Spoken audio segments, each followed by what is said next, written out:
Olá, meus queridos, tudo bem? Então, hoje nossa aula será sobre técnicas de argumentação.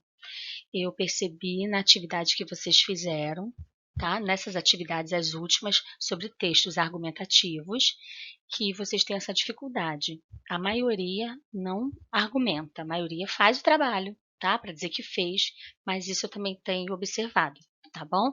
Então, eu vou dar algumas orientações para vocês. É um material diferente do que eu postei até hoje, tá? O objetivo dessa aula é que vocês reconheçam o texto argumentativo. Ah, esse é um texto show, agora eu sei o que é.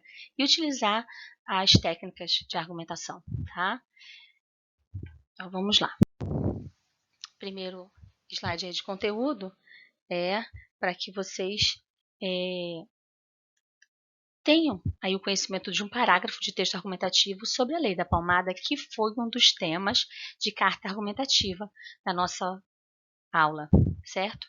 Então, nós temos aí em preto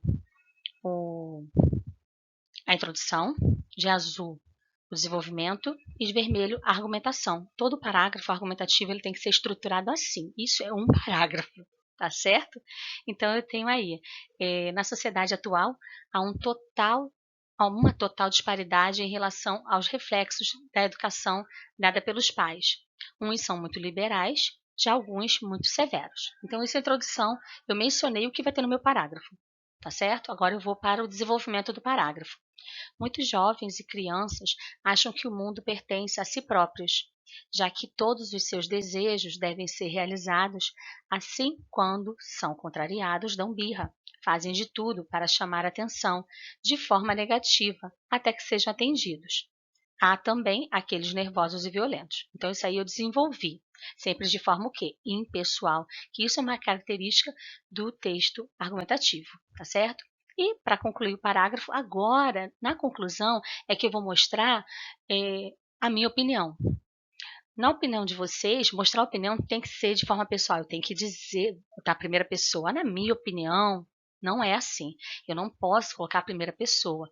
Eu tenho que dizer a minha opinião com argumentos. Então, agora vocês vão perceber isso nesse final. Neste contraste, há o erro na educação dada pelos pais nos dois casos. Então, ele já diz de quem é o erro, tá certo? Ou por deixarem seus filhos fazerem o que quiserem sem se posicionarem diante de travessuras efetuadas pelos mesmos, ou outros que os espancam por qualquer motivo, de certo que os fazem revoltar-se. Dessa maneira, demonstram a falta de carinho que presenciam no lar. Então, ele disse aí no final, ele se posicionou, dizendo onde está o erro, na opinião dele, de quem escreve o texto, tá certo? Então, é dessa forma que se posiciona, é dessa forma que vocês demonstram a opinião de vocês, é no final. E é argumentando, mostrando aí onde está o erro, ou onde está o acerto, se fosse o caso, tá certo? Mas de uma forma o quê? Bem escrita, bem elaborada, tá certo? Agora, um exemplo de carta argumentativa, porque a maioria teve dificuldade, eu percebi, o exercício era para fazer uma introdução apenas, teve gente que fez texto, teve gente que fez uma introdução com 2 linhas, onde não era argumentação, né? Então, eu tenho aí, eu não vou ler com vocês, tá? Mas vocês têm esse material, vocês podem pausar o material, ler com calma, tá certo? E dar continuidade, beleza? A diferença agora entre texto expositivo e texto argumentativo, que a maioria não sabe quando é uma exposição e não sabe quando é uma argumentação. Então, o que é um texto expositivo? O texto expositivo ele se classifica como um tipo de texto e tem o objetivo de expor um conceito. Por isso, ele é bastante utilizado no ambiente escolar e acadêmico, onde são comuns as apresentações de pesquisas e a realização de seminários. Por exemplo, você também irá encontrar textos expositivos em dicionários e enciclopédias. Então, é o ato de expor, de mostrar algo. Por isso, quando você apresenta um trabalho na escola, vou apresentar um trabalho, você vai expor o que foi feito, tá certo? Isso é um texto expositivo. Por apresentar uma ideia ao leitor, esse tipo de texto costuma contar com boas descrições, ou seja, os detalhes, além de recursos linguísticos como definição e comparação, tá certo? E tem um exemplo aí, tá? Prosseguindo, que esse é tranquilo. Agora, o que é um texto argumentativo? É aí que a gente entra no nosso dilema, nossa dificuldade. E hoje estou gravando a aula no dia que começa a inscrição do Enem. E é base de tudo a dissertação argumentativa. Então, a gente precisa, daqui para frente, vou trabalhar só esse conteúdo. A nossa próxima aula já é dissertação argumentativa. E daí para frente, até o Enem direto.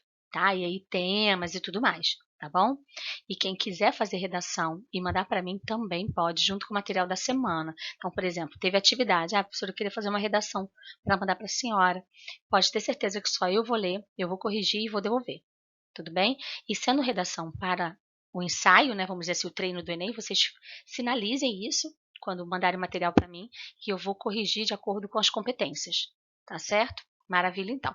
Então, explicando aqui para vocês.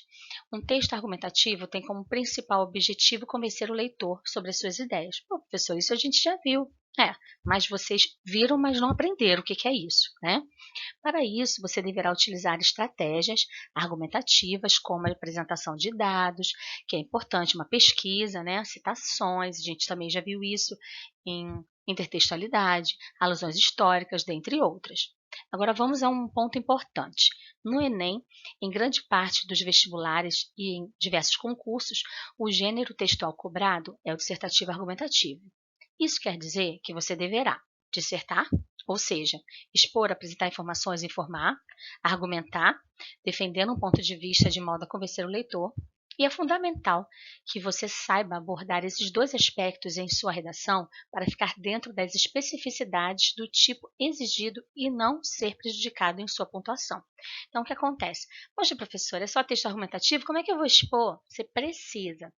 A gente viu no parágrafo agora que você vai expor uma situação e no final que você vai argumentar. Então você tem que usar tudo, você tem que apresentar informação, você tem que informar o que vem no teu parágrafo, tá certo? Para no final, do meio para frente, dependendo do tamanho do seu parágrafo, você vai argumentar. Aí você vai defender o ponto de vista, aí você vai convencer o leitor a confiar em você, aí você vai convencer o leitor que a tua ideia é boa, é fundamental para aquele texto ter sucesso. E agora nós vamos ao parágrafo argumentativo, e essa análise eu vou fazer um pouco diferente daquela outra. Nós vimos aquele outro, vimos introdução, desenvolvimento e conclusão. Vocês já entenderam. Nessa, eu grifei algumas palavras. E vocês vão perceber, para quem mal olhou, sei, são os termos coesivos. Nós temos aí para coesão, conjunção, temos pronomes, temos advérbios, né? Então, nós temos vários tipos de partículas que são coesivas. Isso é primordial no nosso parágrafo argumentativo. Então, eu trouxe esse outro exemplo, aquele também é parágrafo argumentativo, mas eu quis mostrar outras coisas para vocês nesse momento, que ele já começa, primeiramente, é importante destacar, então ele já diz que é primeiro, então a gente já imagina o quê? Se não é introdução, não é, porque é muito grande, é então um primeiro parágrafo do desenvolvimento, tá? Porque ele já diz primeiramente o que é importante destacar. Então ele já te localiza na redação. Ele diz segundo, ou seja, conforme uma pesquisa. Então isso também ele está orientando um dado estatístico que é importante. Só no Ceará, só lá é a situação que ele vai escrever depois acontece. Em outro estado do Brasil, não. Lembrando que Enem vai trabalhar sempre tema no âmbito brasileiro. Tá? E o logo vai dar a ideia de que ele vai concluir agora o parágrafo. Então, eu tenho aí, primeiramente, até penais, introdução. Tá? Segundo, até 8 anos ali, o desenvolvimento. É quando ele mostra ali uma estatística e tal. E depois do logo vem a conclusão do parágrafo. Então, eu tenho que localizar o meu leitor nessas situações. E vocês vejam que as palavras não são difíceis, ó. Primeiramente, é importante destacar que o sistema judiciário do país vem enfrentando dificuldades para processar todas as ações judiciais no tempo previsto pelo Código de Processos Penais. Até aí, de novidade nenhuma para a gente, dificuldade nenhuma no linguajar, todas as palavras vocês conhecem, só foram colocadas de forma harmônica. Isso vocês precisam ter cuidado na argumentação, colocar as palavras que vocês sabem de uma forma harmônica. Segundo uma pesquisa da Senasp, que é a Secretaria Nacional de Segurança Pública, só no Ceará a média para a resolução de um crime é de aproximadamente 8 anos. Isso é um absurdo, gente.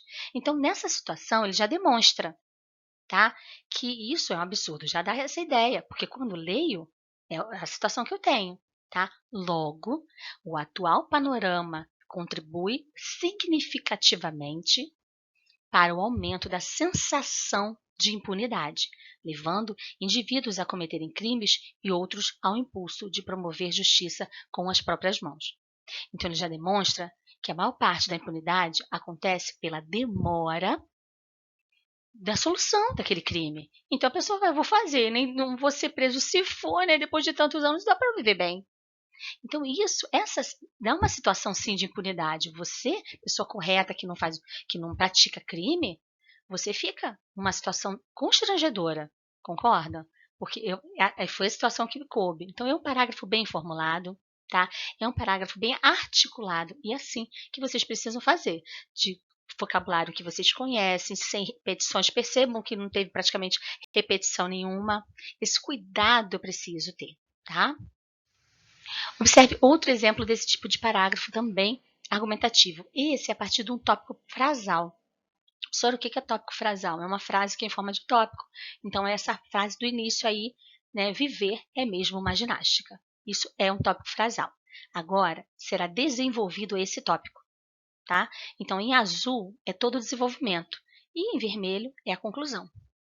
Então, vamos ver como foi desenvolvido esse tipo de parágrafo, que é a partir de um tópico frasal também muito usado em redação, também muito bem visto, tá? Pela banca do Enem, tá certo? Viver é uma ginástica. O coração se contorce para bombear o sangue, que por sua vez corre o corpo inteiro. A respiração estica e encolhe os pulmões.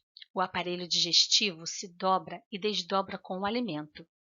Tudo na vida animal é movimento. Músculos que se contraem, músculos que se estendem. Graças a cerca de 650 músculos, o homem pode, além de viver, ficar em pé, dançar, falar, piscar os olhos, cair na gargalhada, prorromper em lágrimas, expressar no rosto suas emoções, escrever e ler este texto. Portanto, o desempenho da musculatura é muito mais forte que mera força bruta.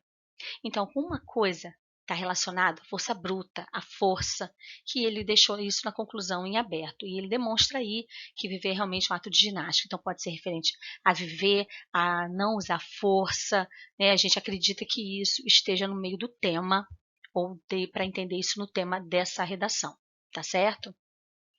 Não é um parágrafo que eu diga para vocês, façam esse, não. Eu prefiro os outros dois que eu dei o exemplo. Eu tenho aí três no total, né, com esse, e eu prefiro os outros dois primeiros. Mas quem tem mais dificuldade em um vai tentar se adaptar ao que tiver mais facilidade. E aí a gente ganha na qualidade, tá certo? E agora a atividade que nós vamos fazer essa semana, vocês vão refazer a atividade que eu passei sobre carta argumentativa, mas agora de uma forma diferente. Agora vocês vão escrever sim os 3 parágrafos, a introdução, desenvolvimento e conclusão. Tá? Tem um exemplo aí de carta argumentativa que eu dei um inteirinho para vocês, tá? Então vocês podem, a partir dele sim, a partir dele se basear, tá certo? E a ideia é que vocês façam e enviem da mesma forma, só que agora quem já fez a introdução, agora faz desenvolvimento e conclusão, que já começou, pode ser até na mesma folha, tranquilo. Não precisa nem botar a data. Fez a introdução, já coloca. Vai para outro parágrafo, não é colocar desenvolvimento, tá, gente? Pelo amor de Deus, porque eu não preciso que escrevam desenvolvimento, conclusão, não. O texto já me diz o que é, tá certo? E aí vocês vão escolher. Vocês vão fazer as 3, mas quem não tiver tempo, professor, eu tenho muito trabalho, escolhe uma. A que mais se identificou, teve gente que fez só a e a B, não fez a C, tá? A C é muito fácil, vou dar um exemplo para quem não fez, muitos não fizeram, né, e muitos fizeram. Então, a gente tem aí divisão. O requerimento de uma biblioteca pública ao prefeito da sua cidade. A gente tem biblioteca pública, a maioria dos bairros tem, tá? Mas a gente não tem aí uma qualidade. E tem lugares também que não tem, né? Por exemplo, Campo Grande tem biblioteca, tá? Bangu também tem, entendeu? Todos os bairros têm. São pequenas, mas tem. E os livros não são livros atuais. Então, de repente, pode requerer uma biblioteca pública, alegando a dificuldade de renda da população, alegando que a maioria das crianças não tem biblioteca na escola. Isso é fato. Isso é fato que a maioria das escolas não tem biblioteca. A gente está falando de serviço público, tá? E eu não quero, então, serviço privado. Não quero que vocês coloquem o Califórnia ou outro colégio qualquer no exemplo. Quero biblioteca pública. Então, é para o serviço de um todo, de toda uma sociedade, de toda uma população. Serviço público é obrigatório, ok? Entendido? Então, vocês vão colocar aí argumentos para comprovar a importância da biblioteca pública ao prefeito da cidade.